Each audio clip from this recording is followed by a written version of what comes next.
കോഴിക്കോട് തീപിടുത്തം, ഇന്ന് വിദഗ്ധ പരിശോധന, 75 കോടിയിലധികം രൂപയുടെ നഷ്ടം.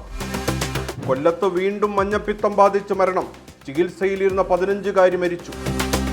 മുൻ അമേരിക്കൻ പ്രസിഡന്റ് ജോ ബൈഡന് പ്രോസ്റ്റേറ്റ് ക്യാൻസർ സ്ഥിരീകരിച്ചു, അതിവേഗത്തിൽ പടരുന്നതെന്ന് ഓഫീസ്. ലഹരി ഉപയോഗിക്കുന്നത് ചോദ്യം ചെയ്തു, താമരശ്ശേരി ചുരത്തിൽ ലഹരി വിരുദ്ധ സമിതി പ്രവർത്തകർക്ക് നേരെ ആക്രമണം, 9 പേർക്ക് പരിക്ക്. കേസൊതുക്കാൻ കോഴ, കൂടുതൽ ED ഉദ്യോഗസ്ഥർ സംശയ നിഴലിൽ, ED ആഭ്യന്തര അന്വേഷണം ആരംഭിച്ചു. American president Gulf പര്യടനത്തിലൂടെ ഉറപ്പാക്കിയത് $4 lakh crore നിക്ഷേപം.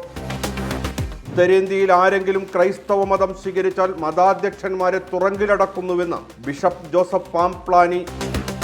തരൂർ സാമാന്യ മര്യാദ കാണിക്കണമെന്ന് PJ കുര്യൻ. എത്ര വലിയ വിശ്വപൗരനാണെങ്കിലും MP ആക്കിയത് കോൺഗ്രസ് ആണെന്ന് മറക്കരുത്.